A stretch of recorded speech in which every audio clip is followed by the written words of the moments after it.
Hello दोस्तों, मैं प्रवेश कुमार। आज एक छोटी सी टॉपिक को लेकर आया हूँ जिस पे हम लोग चर्चा करेंगे और हमारे ये जीवन से रिलेटेड भी बहुत ही इम्पोर्टेंट है, महत्वपूर्ण है। बेसिक जानकारी हम लोगों को इतनी जानकारी होनी ही चाहिए अपनी लाइफ को लेकर के, अपनी ज़िंदगी को लेकर के। तो आइए आज हम लोग थोड़ा सा देखते हैं कि ये जो है 162 साल पुराने, थोड़ी सी आप लोग से निवेदन है कि आप लोग कॉपी और पेन को साथ लेकर बैठिए। जो आप लोगों को समझ में आए कि नोट करने की चीज़ है, उसको आप नोट कर लीजिए, जिससे बाद में कभी रिवीजन करने की ज़रूरत हो आपको तो उसको आप लोग रिवाइज कर सकें। चलिए आइए हम लोग थोड़ा सा देखते हैं कि जो है ये क्या कहते हैं इसको, 162 वर्ष पुराने, नोट करते रहिए आप हमारे साथ। 162 साल पुराने आईपीसी की जगह जो है, आईपीसी की जगह अब भारतीय न्याय संहिता अपना स्थान बना लिया है। भारतीय न्याय संहिता ने अपना जगह बना लिया है। किसने बना लिया? भारतीय न्याय संहिता ने। इसी को लेकर के आज हम लोग चर्चा करेंगे कि कितने कानून से नए जोड़े गए, कितने प्रावधान हटाए गए और कितने प्रावधानों में बदलाव किया गया है। पहली टॉपिक हम लोग देखते हैं कि 1872 से चले आ रहे Indian evidence code, Indian evidence code की जगह अब जो है भारतीय साक्ष्य संहिता लागू हो गई है। क्या लागू हो गया है? भारतीय साक्ष्य संहिता 2023 से ही। कब से लागू हुई? 2023 से ही लागू कर दी गई है। अब भारतीय साक्ष्य संहिता में क्या था, क्या बदलाव किए गए, क्या नए प्रावधान जोड़े गए, इस पर थोड़ी सी चर्चा करते हैं हम लोग। चलिए आइए देखते हैं। भारतीय साक्ष्य संहिता मौजूदा इंडियन एविडेंस कोड को देखा जाए 2023 के, तो इसमें पांच प्रावधान जो है निरस्त किए गए हैं। पांच प्रावधान क्या हैं? निरस्त कर दिए गए हैं।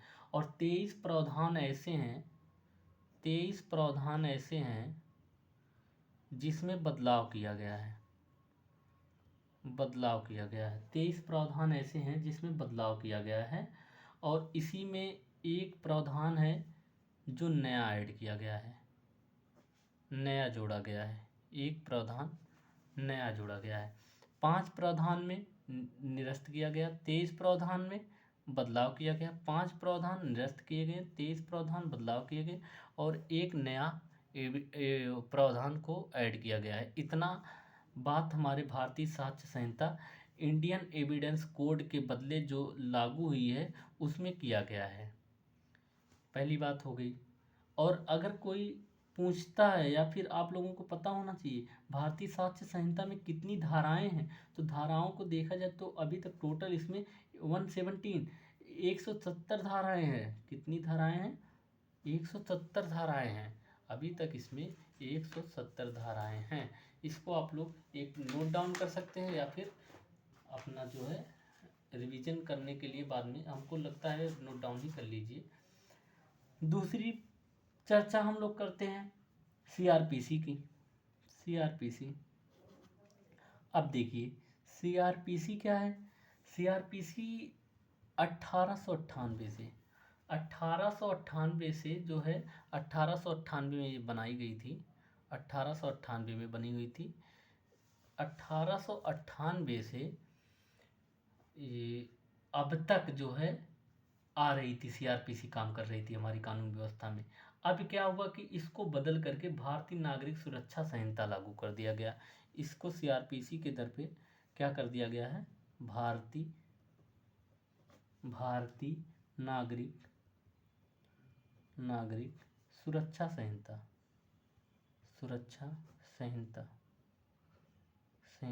लागू कर दिया गया, लागू हो गई। कब लागू हुई? 2023 में ही लागू हुई। ठीक है, 2023 से ही लागू हो गई है। सीआरपीसी की जगह को अब ले लिया है भारतीय नागरिक सुरक्षा संहिता। ठीक है, अब इसमें क्या हुआ है, कितने बदलाव हुए हैं, इसको थोड़ा सा देखते हैं। भारतीय नागरिक सुरक्षा संहिता की बात करिए तो इसको जो है सीआरपीसी की जगह किया गया, सीआरपीसी की जगह भारतीय नागरिक सुरक्षा किया गया, जिसमें जो है नौ प्रावधान ऐसे हैं जिसको निरस्त कर दिया गया है। 9 प्रावधान। अब कौन कौन से प्रावधान को निरस्त किया गया है, इसको थोड़ी सी दूसरी वीडियो लेकर आएंगे जिसमें सारी डिटेल्स रहेगी। अभी इस क्लास में बेसिक जानकारी हम लोग ले लें कि क्या होता है और कितने प्रावधान में चेंज हुए हैं। तो इसमें देखिए 9 प्रावधान निरस्त कर दिया गया, 9 प्रावधानों को निरस्त कर दिया गया और 160 प्रावधान में चेंजिंग की गई है। 160 प्रावधान में बदलाव किया गया है, 160 प्रावधान में बदलाव किया गया है, 160 में बदलाव कर दिया गया है। और इसमें ऐड कितने किए गए हैं, इसमें जो है 9 प्रावधान ऐसे हैं जिसको नया जोड़ा गया है, नया जोड़ा गया। अब उस 9 प्रावधान जो जोड़ा गया उसमें क्या क्या है, ये सब चर्चा बाद में करेंगे। अभी हम लोग केवल बेसिक देख लेते हैं कि इसमें कितनी कितनी धाराएं हैं, क्या क्या बदला गया है, क्या क्या जोड़ा गया है। अब इसमें अगर टोटल धारा की बात की जाए तो इसमें अभी तक टोटल 533 धाराएं हैं, 533 धाराएं हैं अभी तक इसमें। भारतीय नागरिक सुरक्षा संहिता में 533 धाराएं हैं। और बात करते हैं इंडियन एविडेंस के स्थान पे बदला गया, जो भारतीय साक्ष्य संहिता लागू किया गया है उसमें टोटल 170 धाराएं हैं। इतनी बात हो गई। अब तीसरी टॉपिक हम बात करते हैं आईपीसी की। 1860 में बने Indian penal code IPC Indian penal code, Indian penal code. IPC की बात करते हैं, आईपीसी की जगह को कौन ले लिया है, आईपीसी की जगह को भारतीय न्याय संहिता बीएनएस लागू कर दिया गया। 1860 में बने आईपीसी की जगह को अब बीएनएस जारी कर दिया गया है। बीएनएस बोले तो भारतीय न्याय संहिता, भारतीय न्याय संहिता, न्याय संहिता। अब इसमें कितने कितने बदलाव हुए हैं, क्या क्या नए प्रावधान आए हैं, इसको देख लेते हैं। आईपीसी की बदले आया बीएनएस। कब लागू किया गया, 2023 में, 2023 में। कब लागू किया गया, 2023 में। अब बीएनएस को देखा जाए तो बीएनएस में जो है आईपीसी के 22 प्रावधानों को, कितने, 22 प्रावधान ऐसे हैं जिसको निरस्त कर दिया गया, निरस्त किया गया। आईपीसी के 22 प्रावधानों को बीएनएस में निरस्त कर दिया गया। और 175 प्रावधान में जो है 175 में बदलाव किया गया है, 175 के में बदलाव किया गया है। और जो है इसी के साथ 8 नए धाराएं जोड़ी गई हैं, 8 नए कानून धाराएं जोड़ी गई हैं। कितने जोड़ी गए हैं, 8 धाराएं नए जोड़े गए हैं, 8 धाराएं नए जोड़े गए हैं, नए जोड़े गए हैं। एक बार आप लोग अच्छे से देख लेंगे, 8 धाराएं जो है नई जोड़ी गई हैं और 175 में बदलाव किया गया है और 22 धाराओं को बीएनएस में निरस्त कर दिया गया है। एक बार फिर से देखेंगे, इंडियन एविडेंस के स्थान पे आया भारतीय साक्ष्य संहिता 2023 में लागू किया गया। पांच धाराओं को जो है निरस्त कर दिया गया, 23 धाराओं में बदलाव किया गया है और 1 धाराएं इसमें नया जोड़ा गया है। सीआरपीसी के बदले आया हम लोगों का भारतीय नागरिक सुरक्षा संहिता, इसमें 9 प्रावधान निरस्त कर दिए गए हैं, 160 में बदलाव किया गया और 9 प्रावधान ऐसे हैं जो नए जोड़े गए हैं। टोटल धाराओं की बात करें तो टोटल धाराएं आ गई 170 भारतीय साक्ष्य संहिता में। सीआरपीसी के बदले आया भारतीय नागरिक सुरक्षा संहिता में 533 धाराएं। और आईपीसी इंडियन पिनल कोड 2023 में जो बदलाव किया गया, इसके बदले आया है बीएनएस भारतीय न्याय संहिता, जिसमें 22 धाराएं निरस्त कर दी गई हैं और 175 धाराओं में बदलाव किया गया है और 8 धाराएं ऐसी हैं जो नए जोड़े गए हैं। अब आते हैं थोड़ी सी हम लोग चर्चा करते हैं कि नए नए एविडेंस क्या लगाए गए या किस में चेंजिंग किया गया, क्या हम लोगों के लिए बदला गया है, इसको थोड़ा सा देखते हैं।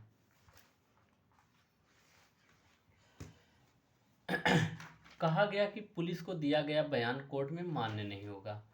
पुलिस को दिया गया बयान जो होगा कोर्ट में मान्य नहीं होगा। लिखते चलते हैं हम लोग ना, थोड़ा सा लिखने से क्या होगा कि चीज़ें क्लियर होती रहेंगी।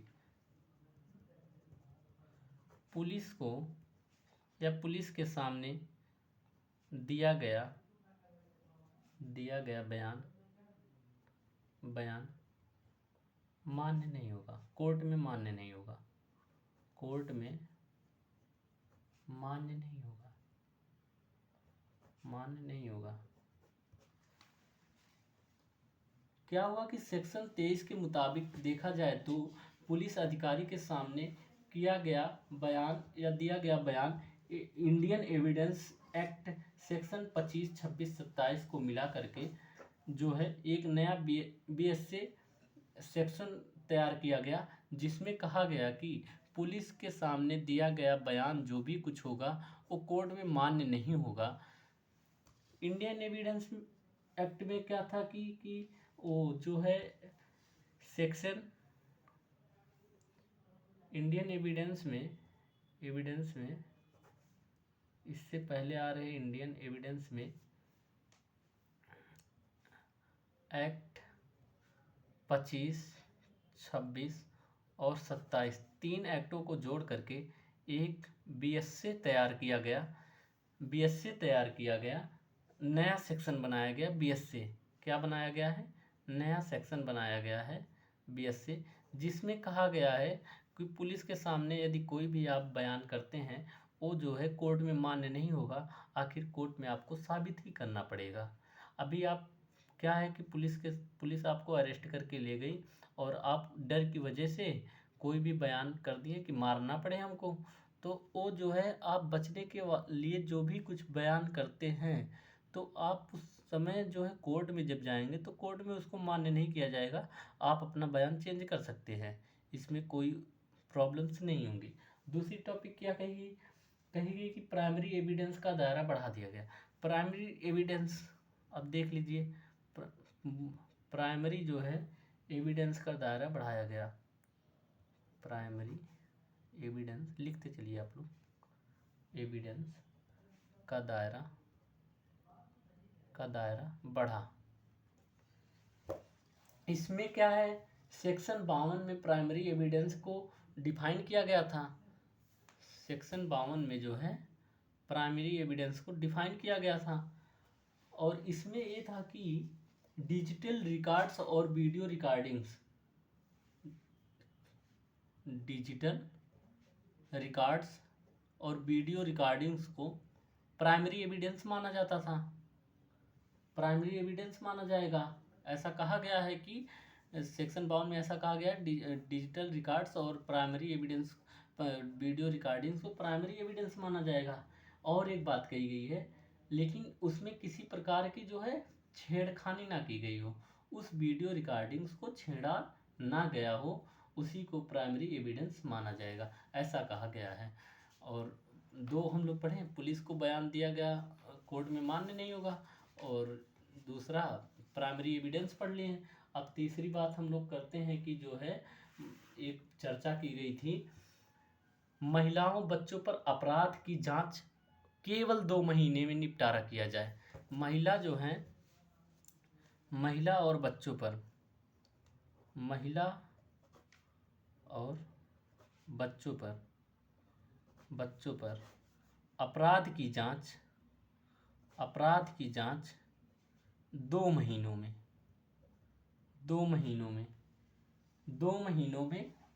खत्म किया जाए, पूरा किया जाए। थोड़ी सी तेजी की गई। इसमें क्या हुआ कि धारा 193 के मुताबिक महिलाओं और बच्चों के जुड़े गंभीर अपराध के मामलों को अपराध की शिकायत मिलने पर 2 महीनों में ही उसका निपटारा किया जाए, 2 महीनों के अंदर ही इसको खत्म कर दिया जाए, ऐसा अनिवार्य किया गया है। जबकि इससे पहले CRPC की धारा 176 में इसमें कितने महीने का टाइम दिया गया? 2 महीने 2 महीनों में अपराध का जो है निपटारा करना, अपराध का हल करना अनिवार्य कर दिया गया। अपराध को हल करना अनिवार्य कर दिया गया। इससे पहले की बात किया जाए, इससे पहले जो है अगर बात करते हैं सीआरपीसी की बात करते हैं, तो सीआरपीसी में क्या होता था कि सीआरपीसी में धारा 176 पर जो है, धारा 176 एक उसमें थी, अभी आगे बताएंगे क्या थी। धारा 176 में केवल जो रेप का मामला होता था उसी पर जांच करने की, धारा 176 में रेप का जो मामला होता था, रेप मामलों में 2 महीनों का अनिवार्यता दी गई थी कि इसको जो है इसको 2 महीने के अंदर ही खत्म करने का निर्देश दिया गया था। रेप मामलों को ही 2 महीनों के अंदर खत्म करने का निर्देश दिया गया था। अब यही चीज महिला और बच्चों के अपराध पर जो दिया गया है, अपराध पर मामला ऐसा आता है तो उसको भी 2 महीने के अंदर ही खत्म करने का निर्देश दे दिया गया है। और दूसरी बात है, 2 बातें, एक तो हमने पढ़ा पुलिस एविडेंस को दिया गया बयान, पुलिस को दिया गया बयान कोर्ट में मान्य और प्राइमरी एविडेंस पढ़ लिया।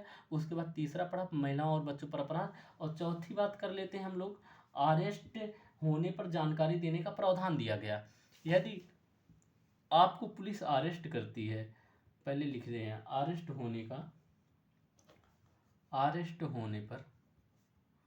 होने पर जानकारी देने का प्रावधान, जानकारी देने का प्रावधान। यदि आपको पुलिस अरेस्ट करती है तो आप अपने मन के मुताबिक किसी भी एक व्यक्ति को जानकारी दे सकते हैं, ऐसा आपको स्वतंत्र किया गया है। सेक्शन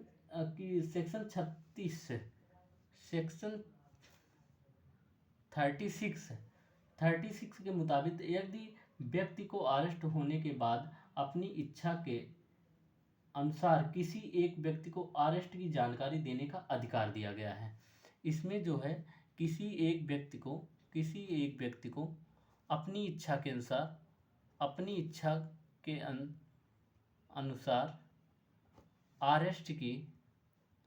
अरेस्ट की जानकारी देने का अधिकार दिया गया है।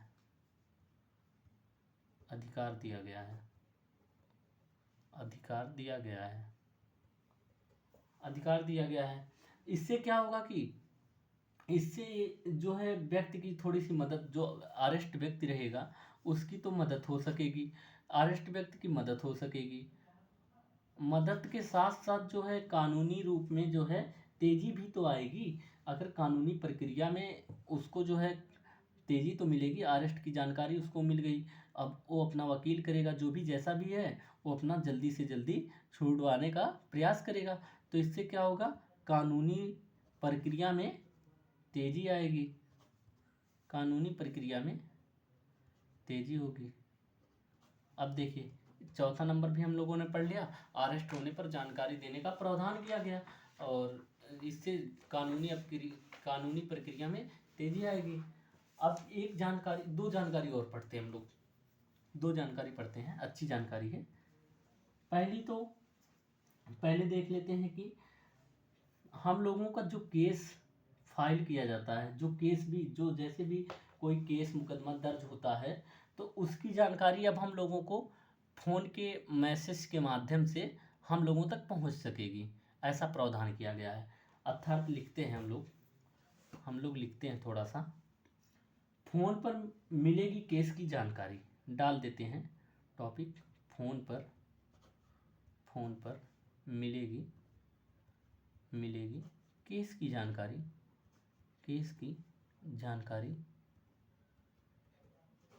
फ़ोन पर मिलेगी केस की जानकारी। क्या कहा गया, केस दर्ज कराने वाले व्यक्ति को केस की प्रोग्रेस और उसकी हर अपडेट को जो है उस व्यक्ति के मोबाइल नंबर पे एसएमएस के माध्यम से दिया जाएगा। कहा गया कि जो भी केस फाइल होती है जिस भी व्यक्ति को, उसके मोबाइल नंबर पर एसएमएस के माध्यम से एसएमएस के माध्यम से एसएमएस के माध्यम से उस व्यक्ति तक पहुंचाया जाएगा। एसएमएस के जरिए, एसएमएस के माध्यम से उस व्यक्ति को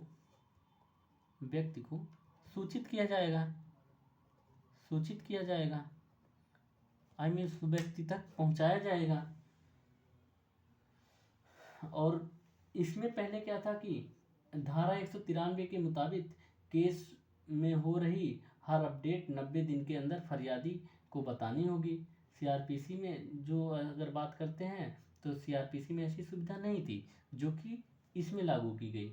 जो एक प्रावधान किया गया, फ़ोन के माध्यम से व्यक्ति तक सूचना दी जा रही है कि आपका केस कैसा चल रहा है, कहाँ पे है, क्या अपडेट है।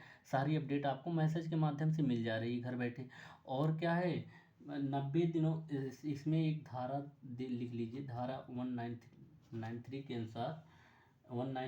अनुसार हर अपडेट को 90 दिन के अंदर जो है, हर अपडेट जो भी अपडेट हो रहे हैं, अपडेट को 90 दिनों के अंदर फरियादी को, आई मीन जिसको केस किया गया है, उस व्यक्ति को जो है 90 दिन के अंदर बतानी होगी।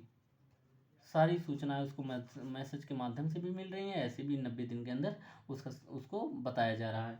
उसके बाद अगर बात करते हैं सीआरपीसी, जब सीआरपीसी थी 2023 से पहले, तो सीआरपीसी में ऐसा कोई सुविधा नहीं थी। ये अच्छी सुविधा है, सारी अपडेट हम लोगों को मिलती रहेगी। अब सीआरपीसी में ऐसी सुविधाएं नहीं थी। अगर अब बात करते हैं कि जो है 1 2 3 4 5 टॉपिक पे हम लोगों ने चर्चा की है। और छठी टॉपिक डालेंगे हम लोग। छठी टॉपिक चर्चा किया गया कि जो किसी भी पुलिस स्टेशन, अगर आप ज़िले के अंदर कोई भी अपराध कर रहे हैं या फिर कोई भी अपराध किया है, तो आप अगर केस दर्ज कराना चाहते हैं तो ज़िले के अंदर किसी भी थाने पे जाकर के आप अपना केस फाइल करा सकते हैं, अपना केस दर्ज करा सकते हैं, एफआईआर करवा सकते हैं। जैसे कि बात करते हैं, टॉपिक डाल लेते हैं, किसी भी पुलिस स्टेशन पर एफआईआर दर्ज करा सकेंगे। एफआईआर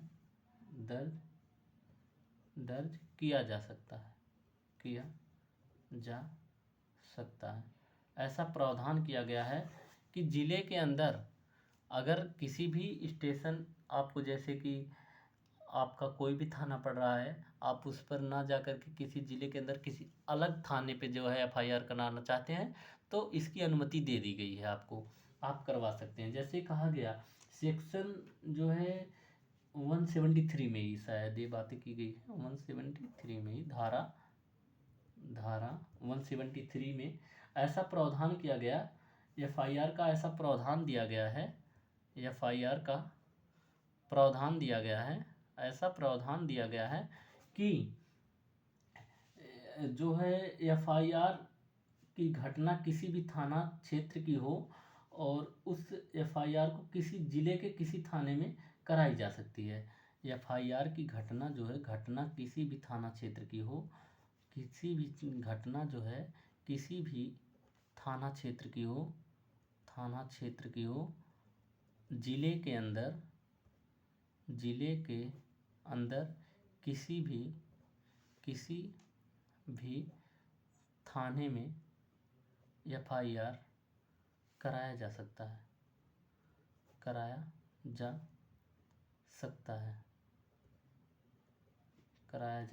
ऐसा प्रावधान किया गया है।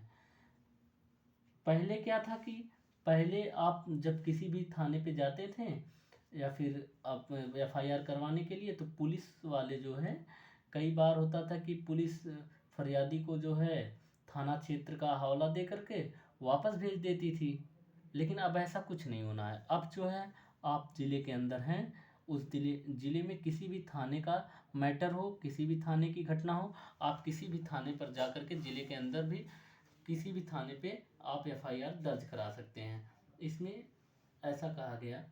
और एक और कितने हो गए, 6 हो गए, 6 हो गए। एक और देख लेते हैं हम लोग, 7 आज पढ़ लेंगे और कल पढ़ लेंगे बाकी। 7 आज पढ़ लेंगे और बाकी ये तो आप लोगों को पता ही होगा कि जो है लड़कियों की जो है कानूनी रूप से 18 वर्ष उम्र है शादी की। और जो है उसकी इसमें जो है वो मुस्लिम लीग में थोड़ा सा पर्सनल लॉ, जो मुस्लिम पर्सनल लॉ होता है उसमें ये कहा गया है कि जो है 18 वर्ष से कम उम्र की लड़कियों को शादी की इजाज़त दी गई है। जबकि हम लोगों के अदर कानूनी रूप से जो है 18 ईयर्स मांगा गया है। लेकिन मुस्लिम लॉ के तहत, मुस्लिम पर्सनल लॉ जो होता है उसके तहत उन लोगों की शादी की उम्र जो है 18 वर्ष से कम ही इजाज़त दिया गया है कि 18 वर्ष से कम है फिर भी वो लोग शादी कर सकते हैं। अब और देखते हैं थोड़ा सा अडल्ट्री का मामला। अडल्ट्री क्या है, थोड़ा सा इस पे चर्चा कर लेते हैं। इस पे भी बात की गई थी। अडल्ट्री का मामला जो था, अडल्ट्री पे बात करते हैं। अडल्ट्री मतलब होता है व्यभिचारी। क्या होता है भाई, व्यभिचार। इसमें थोड़ा सा बात की गई थी। इसमें यदि आप जो है इसे किसी भी भीड़ भाड़, इसमें थोड़ा सा जोड़ा गया शादी का झांसा दे करके। देखिए अडल्ट्री में देखते हैं जबरन अप्राकृतिक संबंध बनाना और गैर कानूनी नहीं। इसमें बोला गया कि अडल्ट्री को भी क्रिमिनल कानूनों से हटा दिया गया है, जिससे ये अपराध नहीं माना जाएगा। अडल्ट्री को अब जो है अपराध की श्रेणी से हटा दिया गया है। लिख लीजिए, बढ़िया है, ये पूछा जा सकता है। अडल्ट्री को अपराध की श्रेणी में नहीं जोड़ा गया। अडल्ट्री का व्यभिचार को जो है अपराध की श्रेणी से हटा दिया गया है। और इसको एक शब्द आता है अडल्ट्री और एक शब्द आता है जो है मॉब लीचिंग। नोट कर लीजिए, मॉब लीचिंग। ये क्या होता है, ये होता है भीड़ भाड़ जगहों पर किसी को मार देना या सार्वजनिक नुकसान पहुंचाना। इसी को हम लोग बोलते हैं मॉब लीचिंग। किसे कहते हैं, भीड़ भाड़ जगहों पर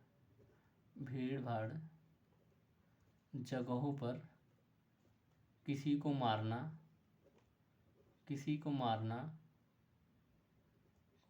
मारना या सार्वजनिक नुकसान पहुंचाना